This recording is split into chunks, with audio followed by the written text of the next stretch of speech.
Wala akong pakialam kung abogado ka. So marami akong naranasan na ganyan. Kadalasan, yung tinataniman sila ng baril, granada, para sabihin na, oh, itong magsasaka na to. Yung pagbukas mo, kala mo cabinet lang, pero pagbukas mo ng cabinet sa likod, ano pala? Kulungan! Babaho na yung kulungan kasi meron ako mga experiences ng intimidation from police, military. Hindi ako pinapayagang i-access yung client ko or tatakutin ako. Mahirap mag-pursue ng justice sa Pilipinas kung wala kang pera at wala kang kapangyarihan. Yung hustisya daw para sa mayaman lang. Palit kang mamamayan, nakunan ka ng 0.5 grams ng diretso ka na sa kulungan, di ba? Anong ending mo? Sasabihin sa'yo ng abogado, aminin mo na lang para mas mababa yung parusa sa'yo, konti na lang yung kulong mo. Tawag doon, plea bargaining. Ang dami ko pang naging kliyente na palit ulo yung circumstances ng arrest. Yung kitang-kita mong pagsisinungaling ng mga police at ng mga state forces. Madali silang basagin pagka yung mga kino-cross-exam mo sila, buhol-buhol yung dila, nagsusuntukan yung mga testimonya. Malalaman mo yung tao pag nagsisinungaling siya sa inconsistency. Before kami magiring, nalapitan niya ako. Sabi niya, ayusin mo yung pagtatanong mo sa akin. So I think hindi naman mga anghel o talagang perfect profession yung pag-aabuga siya. Marami dyan, ginagamit ng mga korap na politiko. Mahirap yumaman sa pag-aabogado.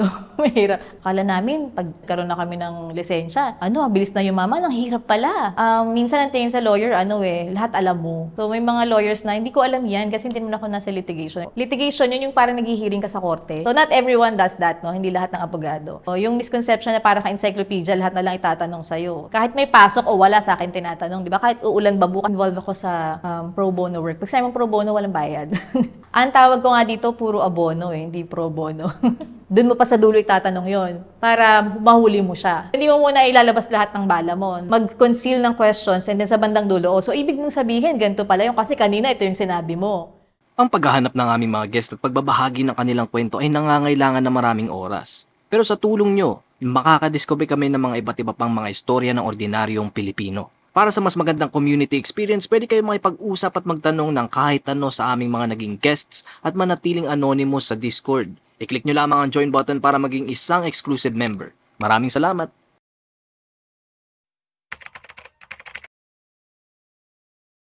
Ako si Maria Soltaule, isang abogado, ang kasalukuyang Deputy Secretary General ng Karapatan Alliance Philippines. Ang Karapatan ay isang network ng mga organisasyon ng mga individual at ibang organizations na nagsusulong sa karapatang pantao sa Pilipinas. Ako din ay isang miyembro ng National Union of People's Lawyers, ng isang organisasyon ng mga abogado, ng mga paralegal sa buong Pilipinas na nagtataguyo din sa karapatang pantao.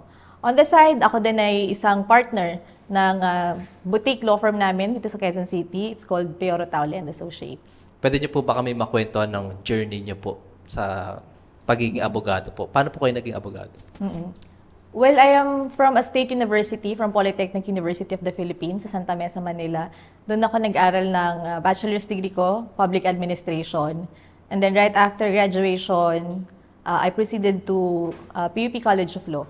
And then I transferred to Manila Law College where I graduated my law degree. So after that, I worked as a full-time human rights lawyer in Karapatan, where I still work up to now as a legal counsel. So since then, medyo malapit na yung puso ko sa mga human rights issues kahit anong undergraduate course ko pa lang. Isa akong aktivista at that time. Aktivista pa rin naman hanggang ngayon. Involved ako sa maraming cases ng human rights violations even before I was a lawyer. So yung mga quick response, pag may mga protest na violently dinidisperse, mga paralegal training sa mga communities, sa iba't ibang sectors para ma-equip sila sa gagawin nila, sakaling may mga arrest, may mga search ng kanilang mga opisina o mga tahanan. And until pumasa ako ng bar exams ng 2017, ayun na, nagsimula na talaga ako mag-handle sa korte ng mga pro bono cases, ng mga victims and the relatives ng mga human rights violations sa Pilipinas. So ilan doon, extrajudicial killings, ang karamihan, cases of trumped-up charges o yung mga gawang kaso na sinasampa laban sa mga critics ng gobyerno. So I do handle those cases. Balik po tayo dyan maya-maya po. No? Matanong ko lang po, dati nyo pa po ba gusto maging abogado? Like parang childhood dream nyo po ba? Not really a childhood dream, pero mas pinupush ako ng, well, specifically my father. Kasi ang childhood dream ko talaga ay maging a visual artist. So, mas gusto ko dating mag-drawing eh. Pero I knew then, lalo na nung nasa university na ako, na mas involved ako sa mga social issues in and out of the university. So, yung father ko, siya talaga yung may dream maging abogado siya at that time. But then, yung kahirapan, yung lack of resources, so, mas pinush niya ako na bilang panganay na anak, sige, ikaw na lang magtuloy ng dream ko. Hindi din naman malayo dun sa ginagawa ko kasi nasa human rights ako at saka, yun nga, ang mga issues na hinawakan ko ay issues din ng mga mamamayan. So, it's not so difficult to embrace yung pangarap na gusto rin ng tatay ko. And most importantly, hindi mahirap yakapin yung struggles din ng mga clients no na nire-represent ko kasi yung issue nila issue naman ng mga ordinaryong mamamayan din yun. Ano po, kamusta naman po yung journey niyo po sa pagiging abogado? Like yung, in terms of yung sa mga studies po ba, ganun? Mahirap po ba, ganyan? Ano po bang Well, it takes a lot of time and patience pag nasa law school ka kasi you'll take it 4 years after yung bachelor's degree mo ng 4 years. So, bali 8 years na yon kung straight ka na makakatapos. Pero ako, hindi nangyari sa akin yun kasi minsan nababurnout ka talaga, naghahanap ka ng bagong environment. So, meron ako mga small gigs after every semester or magpapahinga ako every after semester. Tapos, then babalik ako. So, medyo tumagal yun. Iniisip ko rin at that time, ano ba talaga to? Itong pag-abogado ba para sa akin o hindi? Yun, mas ganun pa. Pero dahil nga nakakabit yung trabaho ko, yung NGO work ko nga sa mga victims, tapos nakikita ko din talaga yung lack of support and access to legal support sa mga biktima. Siguro hindi nag-inspire sa akin na ituloy ko na lang. Mas ganun pa siguro. Di bali, all in all po, mga gaano po kayo katagal inabot sa studies po? Mga 10 years siguro. No, kasi hindi ako first take sa bar exam eh. Nag-fail ako ng once by mere point something. And then I took again. Tapos, di pa rin talaga pinalad na pumasa. And then I rested for a while. Tapos, meanwhile, tuloy-tuloy yung trabaho ko bilang yung human rights worker. And then finally, nag-try ulit ako for a third time in 2016. So, yun na yung pumasa na ako sa bar exams. And then, dire-diretso na yung trabaho hanggang ngayon. Ito po, medyo weird po na question. No?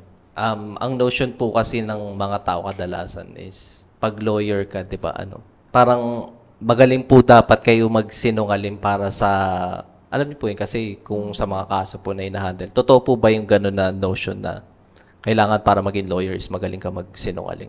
Siguro hindi yung sinungaling kasi parang napaka-unethical naman ng magsinungaling. Yung depensahan mo, yung client mo, no?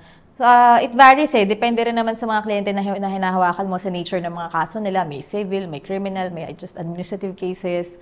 So, sa personal experience ko, syempre, no room for lies, no? Truth naman talaga kasi dun kami sa panig parating ng mga biktima.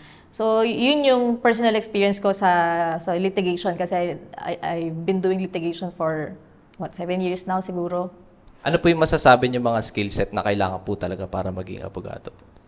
Yung haba ng pasensya, yung tiyaga sa pagki-keep up sa mga latest na mga jurisprudence or yung mga decisions na nilalabas ng Korte Suprema kasi mahalaga yon. Yung pagiging on your feet every time kasi daming nagbabago pag nasa korte ka, dapat alert ka parate. Pagpa-practice para gumaling ka pa mag-improve magsulat. Yung skill set ng lawyers varies depending on the path they choose to take. For example, corporate or government lawyer. So, minsan hindi sila ina-allow to do litigation o yung mag-trial sa korte. So, ibang skill set, depende siguro kung dun sa posisyon na meron sila, no? Pero kaming mga trial lawyers, talagang talagang on your feet ka talaga parate. You do a lot of research, you do a lot of writing, you do a lot of practice, no? Paano mo pino-formulate yung mga questions mo sa loob ng korte. Pag-usapan po natin yan. Yung kasi di ba po minsan ang iniisip lang po ng tao is about sa crime lang po yung mga lawyers. Ano pa po ba yung ibang ginagawa ng mga lawyers bukod po sa, yan po yung mga trials, gano'n po? Well, yun nga, merong government service, merong corporate na tinatawag, merong Yung iba nasa non-government organizations, no? Doing pro bono work. Yung iba nasa public attorney's office, yung PAO. So maraming pwedeng nilalangoyan yung mga lawyers. Not everyone is doing yun nga, yung litigation or yung trial. Litigation, yun yung parang naghihiring ka sa korte, yung trial. So hindi lahat ng abogado Yung po yung nakikita natin naghihiring sa... yung nakikita nyo sa TV, sa Netflix, yan. Sa Suits, mapapanood nyo. So not everyone does that, no? Hindi lahat ng abogado. So yun, iba-iba talaga. Kumbaga yung iba po, more on paperwork lang po. Oo, may iba, director ng ganitong opisina, or manager sa ganitong kumpanya, or holding an executive position sa isang korporasyon. So iba-iba. Ngayong abogado na po kayo, ano po, matanong ko lang po, kamusta naman po? What's it like? Well, it's difficult kasi yung path na pinili ko is not the path that most lawyers take after passing the bar exam. By that, I mean, mas involved ako sa pro bono work. Pag sabi mong pro bono, walang bayad. Ano lang yun, yun nga, assistance sa mga mas nangangailangan na walang capacity to access sa private lawyers, no? Yung mga magbabayad kasi mahal talaga pag nagbayad ka ng abogado, di ba? And then yung clients, mostly victims ng tinatawag natin na state perpetrated o yung may kagagawan yung estado o yung gobyerno. By that, I mean police, military. So, usually, yung mga pinagbibintangan na quote-unquote enemies of the state kasi aktivista, involved sa gantong organization. And alam niyo naman sa Pilipinas, no, grabe yung red tagging ngayon. Pagka medyo vocal ka sa principles mo or sa ideas mo, tinatamaan mo yung policies ng gobyerno, may knee-jerk reaction na uy, siguro to aktivista / komunista / terorista. And it's not something na dapat na, kumbaga, hindi i-take seriously. Kasi yung tinatawag nating mga red tagging, minsan nag-lead to some serious violations Kala mo, nire-red tag ka lang na terorista ka na, pero pwede kang makasuhan.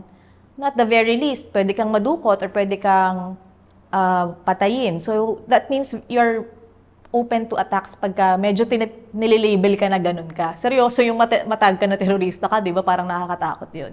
And most of my clients, ganun yung nangyayari sa kanila. So, sila yung mga nire-represent ko.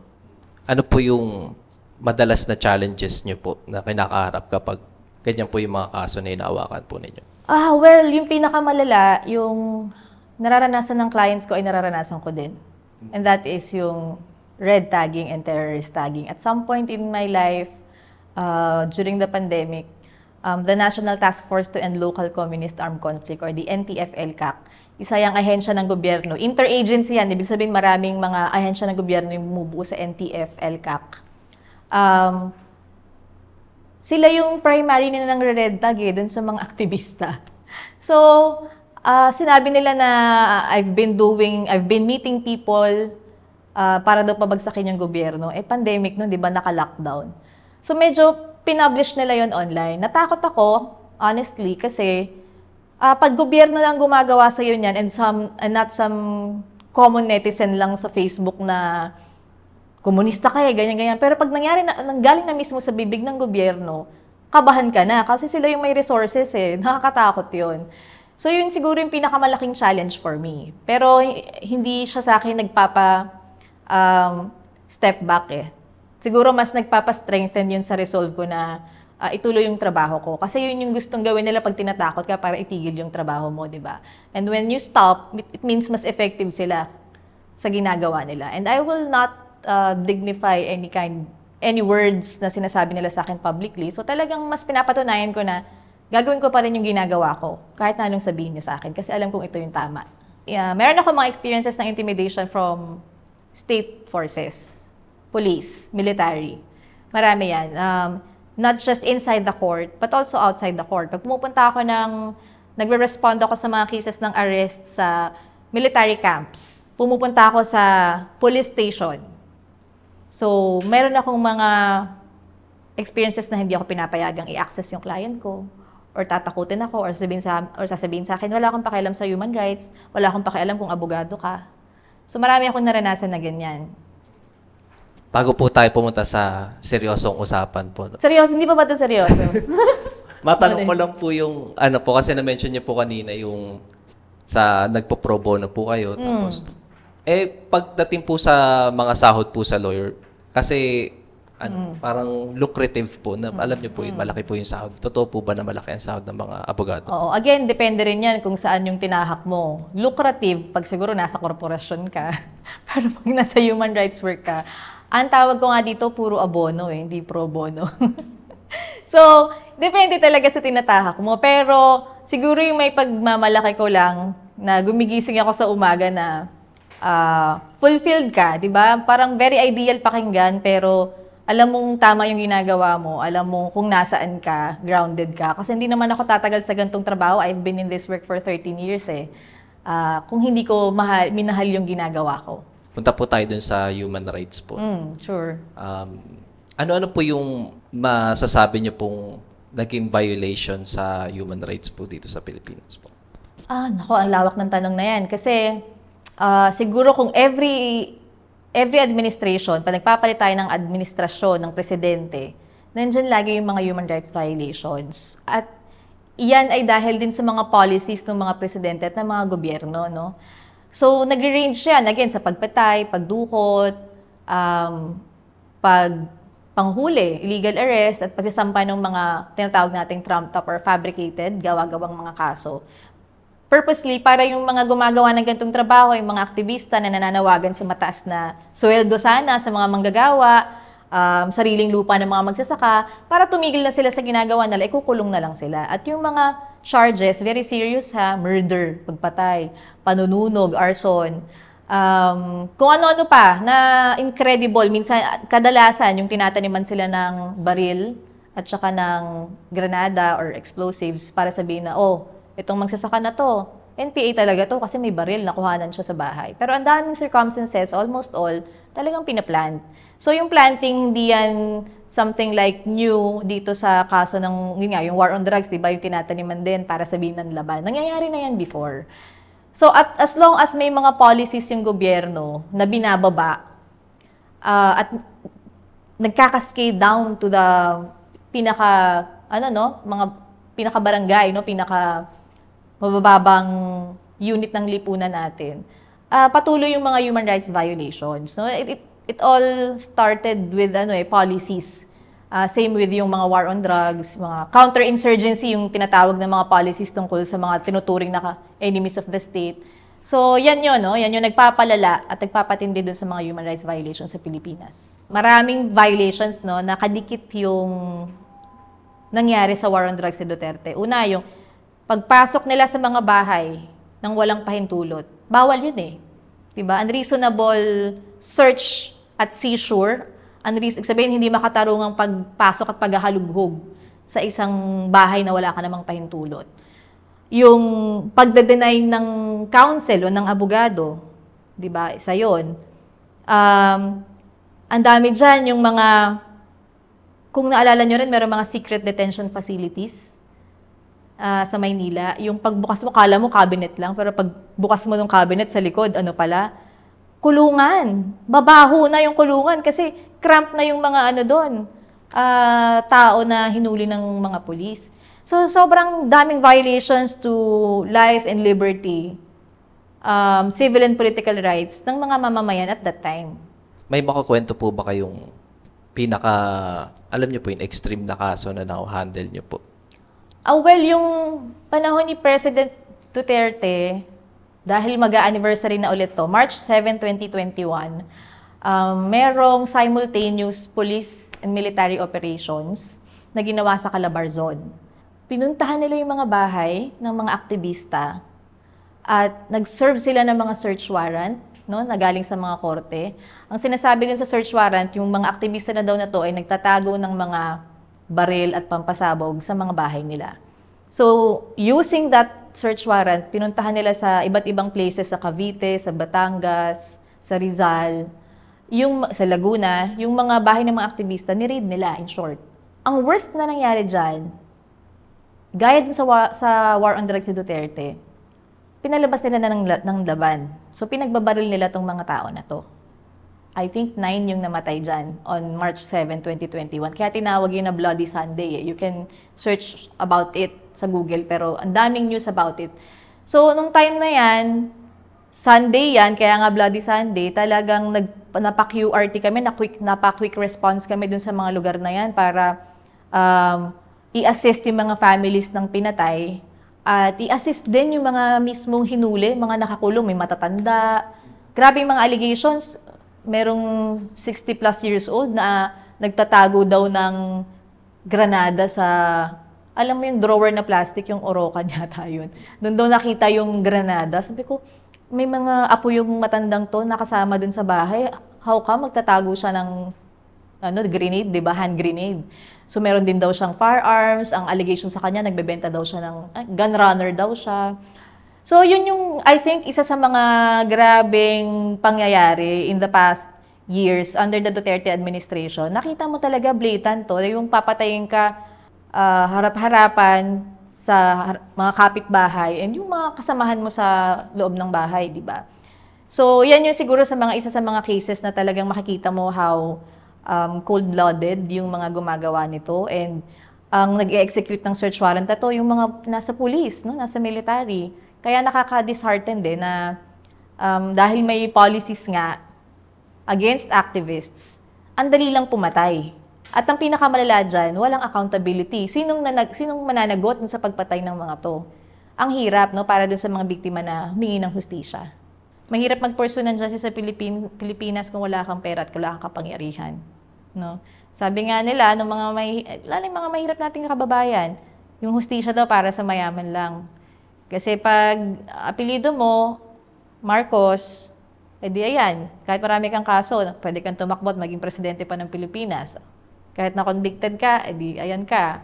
Imelda Marcos, dahil matanda na daw ikulong, o di, andyan siya sa labas. Pero kung maliit kang mamamayan, nakunan ka ng 0.5 grams ng shabu, diretso ka na sa kulungan, di ba? Walang context yan. Hindi ka naman tatanungin, ba't ka nagbenta? Kasi may sakit yung anak ko, kailangan ko magbenta eh. Mamamatay na kasi siya. Walang ganon, di ba? Walang tanong-tanong. Diretso ka agad sa kulungan. Pagpapiyansa ka, wala kang pera, hindi ka makakalabas. Anong ending mo? Sasabihin sa'yo ng abogado, aminin mo na lang para mas mababa yung parusa sa'yo, konti na lang yung kulong mo. Tawag doon, plea bargaining. Ganyan ang practice. Ganyan ang practice sa lahat ng mga nahuhuli. Kaya napakahirap ng hustisya sa Pilipinas kasi yung mga mahihirap, laging nade-dead end eh. Laging, sige na nga, aminin ko na lang kahit di naman totoo. Para mas kumonti yung parusa ko. Para lang makalabas na ako. Kasi, padre de pamilya ka, nakakulong ka. Breadwinner ka, nakakulong ka.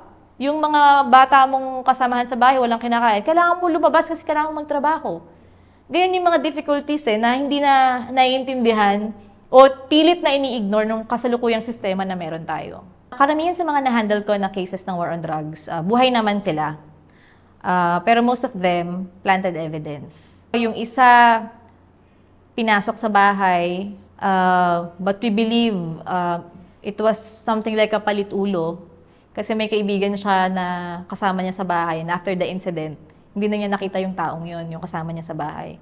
So, mukhang nahuli yung friend niya na yon. Yun yung suspetsya namin, nahuli ng pulis yung kaibigan niya na yon, and para mapakawalan yung kaibigan niya, sinabihan na magturo ka ng iba, kung hindi, ikaw yung hulihin namin. Tinuro niya yung friend niya na naging kliyente namin.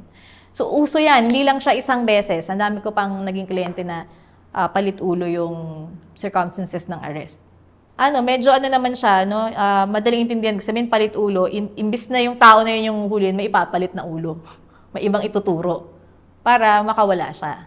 Pero sometimes, yung tao din na yun, yung nagturo, hindi rin papakawalan. So, dalawa silang huhulihin. Kasi dati sa war on drugs, di ba pag marami kang, yung accomplishment report mo, kasi pinakamaraming nahuli. Natural, magdadampot ka lang ng kung sino-sino. Accomplishment pala pag nakadampot ka di ba? So, magdadampot ka lang ng kung sino-sino. Yung pag-handle ng drugs cases, difficult din kasi just like any other criminal cases, matrabaho. Una, you have to keep your defenses tight. Kailangan maghanap ka ng mga ebidensya mo, maghanap ka ng mga witnesses mo. At sa Pilipinas kasi, yung sistema natin sa mga korte, pag wala kang ebidensya, wala kang witness, mahirap para sa'yo Kaya lang sa mga gantong klase, na kaso yung mga war on drugs, wala kang makuhang witness mo. Kung mag-isa ka lang nasa bahay na nakatira, sino pang witness mo? Kung mayroong mga kapitbahay na nakakita, hindi rin naman sila mag-witness para sa'yo kasi mangangamba rin sila para sa buhay at kaligtasan nila. So yung mga CCTV, although may mga CCTV, ang dami ko ring naranasan na yung mga pulis, kukunin yung CCTV, sisirain nila, itatamper nila. So anong natitira para dun sa victim? It's his or her word versus the word of the police. At yung mga ibang korte, mas binibigyan ng weight yung presumption, tinatawag na presumption ng regularity ng performance of duties ng mga law enforcement officers. So, mas kapani-paniwala yung, para sa ibang korte, no, sa ibang huwes, mas kapani-paniwala yung kwento ng police kasi hindi, regular operations naman yan eh. May presumption, pinagpapalagay ng batas na sinusunod nila. Kaso hindi nga. So, mas pinapaniwalaan ito pang mga violators kaysa dun sa biktima. Hindi lang yan sa war on drugs, pati yan, kasama na yan dun sa mga political prisoners na kinakasuhan ng kung ano-ano, tinataniman ng firearms and explosives, kasama na yan dun sa mga aktivista na nire-red tag. So parang presumption of innocence versus presumption of regularity of performance of duties. Mas matimbang yung performance of duties kesa yung karapatan ng akusado na ma-presume siyang innocent until proven otherwise. So yun yung parang isa sa mga challenge namin parate sa handling ng mga gantong kaso. During during war on drugs po, marami pong criticism lalo na po sa mga pumoprotekta sa human rights po. Kung naalala niyo po, parang marami pong nag-criticize na addict naman yan, ba't di na lang ganito. Ano pong masasabi niyo sa ganun po?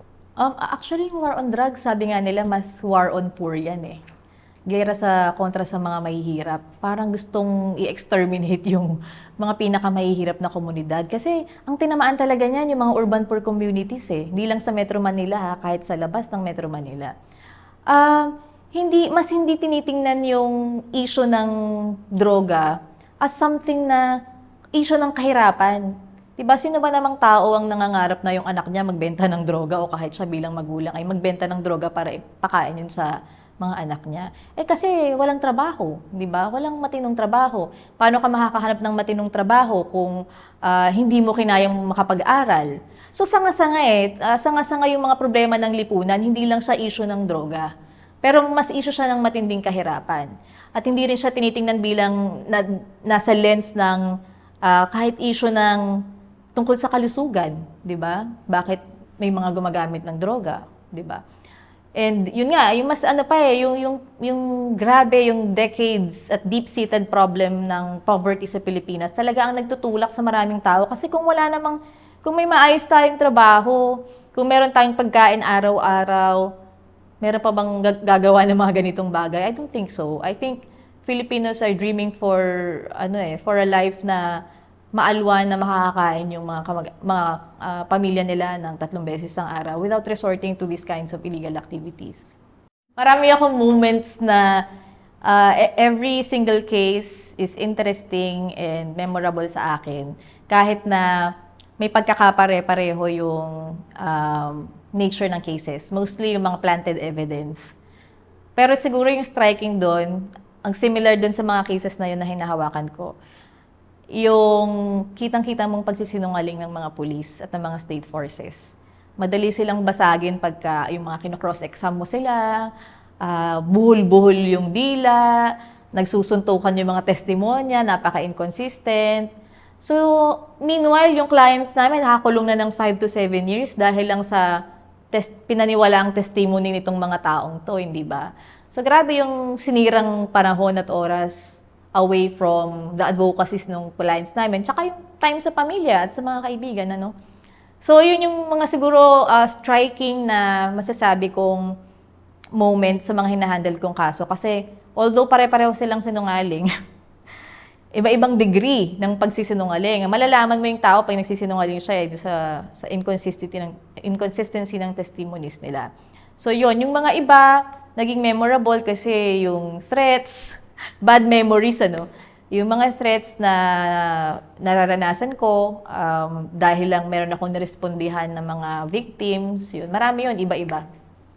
Mabibigyan niyo po ba kami ng example dun po sa na-mention niyo pong yung mga pagsisinungaling po ng mga officials po? Ang dami niyan kasi meron akong isang hinahandle na tinaniman niya ng granada yung client ko at saka barel. nung kino-cross-exam ko siya, pinakita ko sa kanya yung video nung mga di umano'y granada na nakuha niya. Hindi nagma-match dun sa inventory niya. So sa actual, ang dami niyang nakuha, pero dun sa sa inventory mas konti. So hindi na agad nagma-match 'yon. So pag pinapakita mo sa kanya yung video, yung galing dun sa body-worn camera, ang laki ng discrepancy dun sa mga testimonies niya na halata mong hindi na niya ma-cure, hindi na niya maremedyohan yung pagsisinungaling niya. Kaya talagang very striking pag nagsasalita siya na inconsistent na. Marami na po ba kayo na-handle na corruption-related cases po? Not much corruption, pero yung sa state forces, mas yung planting of evidence, yan. Meron din ako mga experiences, lalapitan ako ng police, may mga na-handle akong drugs cases na ini-intimidate ako in and out of court. So, sasabihin niya sa akin na ayusin ko daw yung pagtatanong ko sa kanya. Naranasan ko yan, somewhere in Pasay. Merong isang police na lumapit sa akin kasi siya yung kino-cross-exam ko. Siya yung cross-exam ko.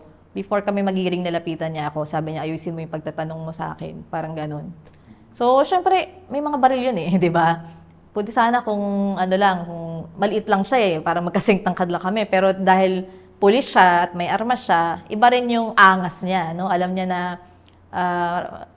pwede siyang kumapit sa baril. So, yun yung siguro isa sa mga threatening experiences. Bukod pa dun sa nabanggit ko kanina na nire-red tag ako, Paano niyo po hina-handle yung mga ganyan po pagka, alam niyo po harap-harapan na may parang threatening? Oo. Yung isa, pag ganyan, minamanifest ko sa court, sa judge mismo. Pangalawa, pag medyo may threat ka na, at yung buhay ng abogado, kapag ka nasa ganito kang path yung gantong litigation work, kahit di mo kaaway mo na, di ba? Kasi kaaway ng kliyente mo, kaaway mo na rin, parang ganon. Pero sa nature ng trabaho ko talaga, ang mas kaaway namin, at ang mas nagte-threaten sa amin ay yung mga state forces. Kasi sila yung kinakasuhan namin eh. Or sila yung nagkakaso sa mga kliyente namin. So by that, I mean yung police and military. So sila yung usually ipopost yung mukha mo sa Facebook, sasabihin, member ka ng CPP, NPA, yan. Sila yan. So pag ganyan, ang ginagawa ko, mas extra ingat. So breaking routines, laging may kasama, ganyan. Pero madalas po ba na may ganyan po sa inyo na, alam niyo po yung pagka nagko-cross-examination po kayo, may parang threatening remarks po or hindi naman po ganun kadalas? Kahit hindi threatening remarks, pero yung presence. Medyo din yung dahil alam nila na siguro may police sila, mas may power sila over you. Tapos yung gender din na ito, babae lang naman to, liit-liit pa. Tapos ang tapang-tapang, tapos sila, mga police naka-uniforme, may baril, lalaki pa. So, iba rin yung pinaparamdam nila sa'yo na power by intimidating you. So, pag nagpadala ka sa intimidation na yon, talagang mahirap yon. Kaya dapat, you always, stand your ground eh. Ano po yung ma-advise niyo po sa mga, alam niyo po yun, gusto maging abogado po? Sa kanila, marami nang nagtatanong sa akin ito eh. Pero siguro, pinakamagandang inspiration para maging abogado ay hindi yung pagkakaroon ng ATTY period sa unahan ng pangalan mo or tawagin ka ng mga kamag-anak mo na attorney. Kasi when you're here, pag natukuha mo na yung period, it's a different world. So siguro mas maganda bago ka magsimula sa law school, tanungin mo, bakit ko ito ginagawa? Para kanino ba? Kasi kung gagawin mo siya para yumaman ka, hindi ka naman, mahirap yumaman sa pag-abogado. Mahirap. Unless gagawa ka ng illegal. You can do that in some other things, 'di ba? Pero yung essence ng pag-aabogado na magtanggol ka sa mga nangangailangan at sa mga walang kakayanan na ipagtanggol yung sarili nila, at yun yung naging inspirasyon mo para maging abogado, then you're doing it right.